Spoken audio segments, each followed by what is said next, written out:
Hello guys, मैं बहुत परेशान हूँ। मेरे मायके वाला फैमिली ये वीडियो देखें तो इस पे विचार करें। वो लोग बिल्कुल नहीं सोच रहे हैं गाइस। वो लोग मेरे हस्बैंड से पैसा लिए थे। उसके बाद जब हस्बैंड ख़त्म हुए तो बहुत अनाप शनाप मेरे को बोले हैं। मेरा भाई स्पेशली बोला है, भाभी कुछ नहीं बोली है। वहाँ जाके फ़ोन करने लगे तो उनको मेरी चिंता सताने लगी। तो मैंने भाभी की सेकंड नंबर की बहन से बोली कि ये जी मेरा भाई ऐसे ऐसे बोला है, बोल दीजिएगा, हमको उनसे रिश्ता नहीं रखना है। ठीक है। उसके बाद फिर 8-10 दिन बाद मेरी बड़ी बेटी से मेरे को लड़ाई हुई। तब मेरी बेटी बोली कि ये थी, तुम तो अपने भाई को बचा ली इसलिए तो वो पैसा लेके बैठ गए। तो हमको ये लगा कि हाँ ये बच्ची तो सही बोल रही है। तो फिर मैंने उनको फ़ोन करने लगी। तो फ़ोन करने लगे तो फ़ोन नहीं उठाते। बेटी से बात हुई बड़ी से, तो 1 से 3 लाख रुपया तक दिए।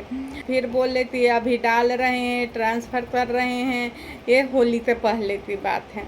फिर बोले 1.5 लाख रुपये होली के पहले देने की बात है। फिर तभी बोलते थे कि हम रास्ते में जा रहे हैं, गाड़ी की भी आवाज़ आती थी। अब फिर कभी बोलते थे बैंक में हैं, कभी बोलते थे डाल रहा हूँ।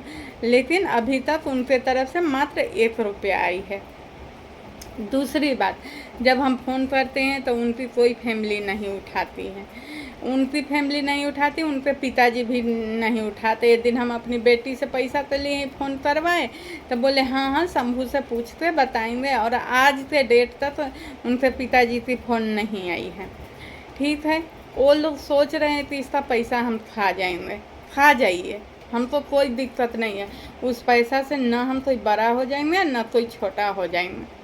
लेकिन मेरे को सिर्फ यही बात बुरी लगी कि उनके बेटा ने, जो उनके बेटा शंभू शरण है, बदनाम किए मेरे को। अभी भी कर रहे हैं। अभी भी किसी को फ़ोन लगाते बोलते हैं के बारे में कि गुड़िया ऐसे बोली, जो कि मैंने किसी से कुछ नहीं बोला है। ठीक। मैं उनको मैसेज भी किया है हस्बैंड के मोबाइल से, वो देख के छोड़ देते हैं। मैं अपने मोबाइल से फ़ोन करती हूँ, बेटी दोनों के मोबाइल से फ़ोन करती हूँ तो वो फ़ोन नहीं उठाते। जहाँ तक शुभम भैया की बात है, शुभम भैया अपने फ़ोन से किया फ़ोन, उसको भी ब्लॉक कर दिए। बात करते थे हाँ दे देंगे, ब्लॉक कर दिए। उस पर मम्मी पापा परदुम को भी ब्लॉक कर दिए, सभी नंबर ब्लॉक कर दिए। ठीक। दुकान पे लड़कों पे मोबाइल से फ़ोन लगाते हैं तो उठाते नहीं हैं। फिर एक बार बाहर जाते मेरे को 4 बार फ़ोन किए थे। फिर उन्होंने बोला कि अगर हम बोल देते कि हाँ हमको पता है मैटर है, तो हम बोल देते तुम्हारे चाचा से तो क्या होता। हम नहीं बोले तब ना तुम लोग का इज्जत बचाए। जहाँ तक रही मेरे देवर की बात, तो मेरे देवर तो वो मैटर में कुछ बोले भी नहीं। देवर से हम बोले तो वो मेरे से बोलते, उसमें उनको क्या, मेरे भाई को नहीं पढ़ना चाहिए। ठीक है। वो चीज़, ये सब बात मैं आपको बताऊंगी। जहाँ तक रही मेरे भाई की बात, पैसे के मैटर में बात नहीं करता। मैंने स्टेटस डाल के थक गई। एक दिन स्टेटस में उनकी पूरी फैमिली का भी डाल दिए थे, हस्बैंड वाइफ तीनों बच्चे का भी, और ये भी लिखे थे कि अगर किसी को प्रॉब्लम हो तो मेरे से बात कर सकते हैं। लेकिन किसी ने बात नहीं की है कि हाँ क्या बात हुई। उनकी छोटी बेटी को फ़ोन लगाते हैं, प्राची को, तो वो बोलती है कभी बाहर हैं, कभी बोलती है कोचिंग में, कभी स्कूल में, कभी मम्मी पापा सो गए। मम्मी से बोलो कि मम्मी से बात करो तो बोलती है मम्मी सो गई। अरे तो दिन भर तुम बाहर रहती हैं क्या, बता दे। हाँ ये भी बोलते हैं बेटा जाते मम्मी से बताना कि फुआ की फ़ोन आई थी, तो उनका भी रिस्पॉन्स कुछ नहीं। वो बोली एक बार ये भी बोली कि मेरे मोबाइल पर फ़ोन नहीं करना, हम स्कूल में रहते हैं। तो आप ही बताइए गाइस, वो लोग तो मेरा पैसा खाते बैठ गए। मेरे पास अब कोई रास्ता नहीं है, इसलिए मैं वीडियो डाल रही हूँ। वो लोग में मतलब सिर्फ मेरा भाई बोला है। हम आज के डेट में भी बोल रहे हैं, भाभी कुछ नहीं बोली हैं। भाभी 3 शब्द हमसे बोली हैं, वो भी अच्छी ही बातें बोली हैं। मैंने उनके रिलेटिव में भी फ़ोन किया। रिलेटिव मतलब नाम नहीं लेना चाहिए, लेकिन उनकी साली से बात की, सेकंड नंबर की साली से, सेकंड नंबर के साली के हस्बैंड से भैया बात किया। उनकी ममेरी साली हैं, उनसे बात किए, लेकिन अभी तक पैसों का कुछ रिस्पॉन्स नहीं आई है। यहाँ पर इतना चिल्ला चिल्ला बोल रहा था कि लग रहा था कि मेरा घर नहीं है, उसका घर है। और जहाँ तक रही बात, ठीक है मान लिए हाँ उसका घर है। मैं दिसंबर में गई थी पटना, तो मैं दिसंबर में पटना गई थी, तो उस हिसाब से भी अंदाज लगाया जाए तो मैं तो उनके यहाँ नहीं गई थी, न मैं महजपुरा गई, न मैं उनके ससुराल गई, जो कि मेरा भाई रहता है अपने ससुराल में। ठीक, हम तो होटल में रुके, उन्होंने बुलाया था, हम दूसरा दिन था, नहीं बुलाते तो हम वो भी नहीं जाते। तो इस हिसाब से ये भी देखा जा सकता है कि हाँ, जब हम उनसे इतनी दूरी बनाए हुए हैं तो वो भी मेरे मैटर में न बोले, तो वो तो मेरे मैटर में खूब बोले। जहाँ तक 13वीं की बात है, 13वीं की बात हम सब आपको डिटेल में बताएंगे, अभी शॉर्ट में बता रहे हैं। 13वीं के दिन मेरा भाई चिल्ला रहा था, मेरी छोटी बेटी पे कान में बोल रहा था, पूजा के बीच में। हाँ, पूजा के बीच में, जो कि 13वीं में पूजा हो रही थी, उस दिन बोल रहा था, पूजा के बीच में बोल रहा है। उसके बाद फिर किचन से आते चिल्ला रहा था 3-4 बजे, गुड़िया गुड़िया मेरे को बुला रहा था। फिर बोला चाय बना दो, 3 बार बुलाया था। हम किचन में गए, हमको भी तो गुस्सा आ ही रही थी, सब बात हम जान रहे थे, हमको भी गुस्सा आ रही थी। तो बोला चाय बना दो, तो हम थोड़ा सा गुस्सा में बोले चाय, तो फिर बोला हाँ चाय बना दो। तो हमको ये लगा मन में, हम खुद तुरंत सोचे कि अरे चाय नहीं बनाएंगे तो सोचेगा उसके यहाँ गए थे तो चाय भी नहीं बनाई। जो कि हस्बैंड को मरे हुए 13 दिन हुई थी, MP में 13 दिन में प्रोग्राम होती है, बिहार में 12 दिन में होती है, तो यहाँ 13 दिन में होती है। 13वीं का मैं बता रही हूँ। ठीक, मैंने भैया, शुभम भैया को बोली भैया चाय बना दो, तो वो बच्चा ने चाय बना दिया, सबको चाय दे दिया। ठीक, एक रवि भैया भी हैं, तो उनसे मेरा बारे में बोलता था, अरे मेरा लोन चुकाना है, जो कि हम लोग का लोन। अरे तुम क्यों चुकाओगे भैया, जब हम लोन लिए हैं तो हम चुकाएंगे ना। और रवि भैया बोलते थे कि ये थी है, बोलते हैं रोते हैं। जहाँ तक हमको तो किसी से कोई चीज़ ही नहीं चाहिए, हमको कुछ, जहाँ पर किसी भी जैसे ठीक है वो लोग को लगता होगा कि हाँ हस्बैंड नहीं रहे तो कपड़े लत्ते चाहिए, माने मैके से आती है। ठीक, तो मैके से आती है तो ये पैसा आया था, तो पैसा तो आया था तो मुझे नहीं पता थी कि पैसा आ रही है। मेरे बच्चे, बड़ी बेटी, उनको अकाउंट नंबर दे दी थी, जो कि उनके पिताजी उस अकाउंट में पैसा डलवाए थे। ठीक, तो हमको पता चली कि महजपुरा से पैसा आ रही है, तो हम सोचे कि जो मेरा कर्जा लिए हुए हैं वो दे रहे हैं, ऐसी मुसीबत में नहीं पैसा देंगे तो कब देंगे, बिना मांगे दे रहे हैं। तो हम फिर बेटी से पूछे कि बेटा कितना आया, तो बोली इतना इतना आया है, 20-20, 25-25 हज़ार करके भेजते थे, 1 लाख आई थी।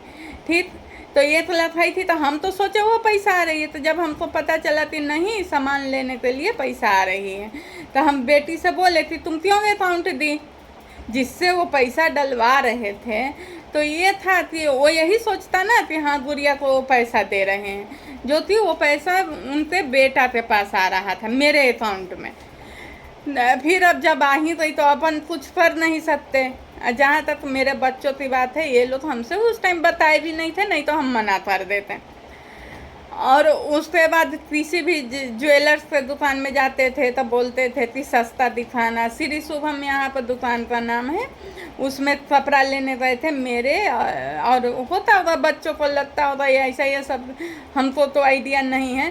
तो श्री शुभम में भी बोलते थे कि ये थी सस्ता दिखाना, जो कि जो भैया के साथ जाते थे, रवि भैया के साथ गए थे तब तो वो लौट के आ गए थे, कुछ नहीं लाए थे। ठीक, इतनी उनको समझ नहीं आ रही थी। फिर शुभम भैया के साथ गए, तब हम कोई भी व्यक्ति के साथ हो जाते थे तो हम उसको बोलते थे कि उनको दुकान में छोड़ के एने ओने हो जाना। लेकिन एने इधर उधर होने का मतलब ये नहीं है कि आप पर मेरा नज़र नहीं है, नज़र तो रहती थी। तो भैया लोग बोलते थे कि दुकान वालों से बोलते थे कि सस्ता कपड़ा दिखाना, यानी महंगा नहीं चाहिए, सस्ता। बात सस्ते महंगे की नहीं है, ये तो उनका इस ये थी से विचार समझ आ गया, तो उनकी कैसी सोच है। फिर यहाँ पर आए थे मेरे हस्बैंड, जिस टाइम ख़त्म हुए थे उसके दूसरे दिन वो आए थे। तो दूसरे दिन शाम में गए थे मोबाइल लेने शुभम भैया के साथ। तो मोबाइल लेने गए, मोबाइल ले लिए 17,000 रुपया थे। 17,000 पे मोबाइल लिए तो शुभम से बोल रहे हैं शुभम पैसा दे दो। तो वो बोला हम, उसको पता थी चिल्ला चोटती है क्यों देगा पैसा कोई। तो वो बोला कि मेरे पास पैसा नहीं है। तो फिर वो अपने व्यवस्था करते, खुद अपने दामाद से पैसा लेते, जो कि उस टाइम 1 साल भी नहीं शादी पे हुई थी। तो अपने दामाद से पैसा लेते और मोबाइल लिया।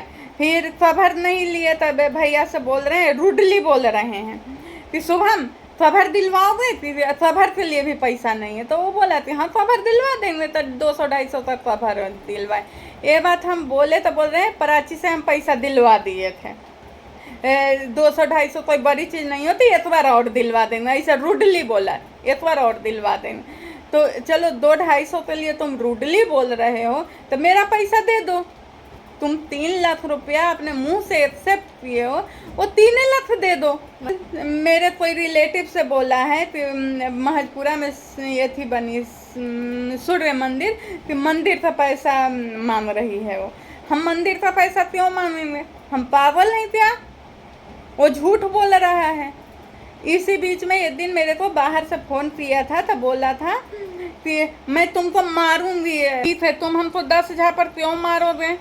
24 साल में हम तुम्हारे यहाँ खाना खाने गए हैं तो अब नमक रोटी खाए हैं या भूखे रहे हैं या किसी भी तरह से रहे हैं, हम तुमको अपनी परेशानी बताए हैं क्या कि तुम हमको आके मारोगे। या तुम मारने वाले होते कौन हो मुझे है। हम तो यही, हाँ थोड़ा सा उनकी फैमिली को बुरा लगेगा भी, हम तो यही बोलते हैं कि जिस तरह से भगवान मुझे किए हैं ना, उस तरह से भगवान उनको भी करेंगे ना।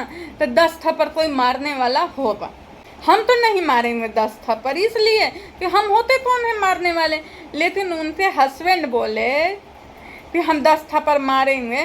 तो भाभी भी नहीं बोली कि हाँ क्यों मारे। अगर हम उनके जगह होते तो हम ऑब्जेक्शन तो उठाते ना कि क्यों आप बोले ऐसा। यहाँ पर ही भाई चिल्ला रहा था, तब मेरी भौजाई एक शब्द नहीं बोली थी, ना वो हमसे कुछ बुरा बोली है ना वो अपने हस्बैंड को रोती थी। यहाँ तक रही बात, मेरा भाई मेरे साथ बहुत बुरा बर्ताव किया है। आज के डेट में ना मेरा पैसा दे रहा है और ना मेरा फ़ोन उठा रहा है। और अगर रिलेटिव को बोलो तो रिलेटिव भी, मेरे को लगता है कि रिलेटिव लोग भी उन्हीं के तरफ हैं। उससे मुझे कोई फ़र्क नहीं पड़ना है, बस मुझे पैसा चाहिए। अब पैसा की बात नहीं है, जो मेरे को बेइज्जत किया है ना उसके कारण मैं पैसा मांग रही हूँ। मेरे पास पैसा है, मेरे भी बच्चे हैं, 2 बच्चे हैं। एक है 16 लाख रुपए में यूपीआई में जो होता है ना फ़ोन पे का बैलेंस, उनने उस चीज़ का स्क्रीनशॉट डाला हुआ था। तो जब 16 लाख रुपया तुम रखे हो तो मेरा पैसा दे दो ना। खाने का इरादा है, बाप बेटा दोनों सोच रहे हैं, उनके पिताजी भी यही सोच रहे हैं कि अरे नहीं देंगे तो उठा कर लेगी। ठीक है, हम कुछ नहीं कर लेंगे, लेकिन भगवान उनके पिताजी को भी देख रहे हैं, उनको भी देख रहे हैं। पूजा कर लो, कितना भी साधु जी नाम हो, हमको नहीं कुछ फर्क पड़ने वाला है। जिसके लिए वो साधु जी होंगे उसके लिए होंगे। मेरे लिए तो वो बाप बेटा या पूरे उनके खानदान बेईमान है। पेट में मैं तो उनको बेईमानी की नज़र से देखूंगी। जहाँ तक कि मेरी शादी हुई थी 19.5 साल में, ऐसा नहीं है कि हम कोई मंदबुद्धि हैं। हम भी 19.5 साल उनके घर में रह चुके हैं। कैसा वो हैं क्या हैं वही हम वो सब भी जानते हैं। ऐसा नहीं है कि हम कोई पागल हैं। और जो मेरे पर इल्ज़ाम लगाए हैं ना, वो एक बार साधु जी और साधु जी का बेटा खुद अपने आप पर रख के देख लें।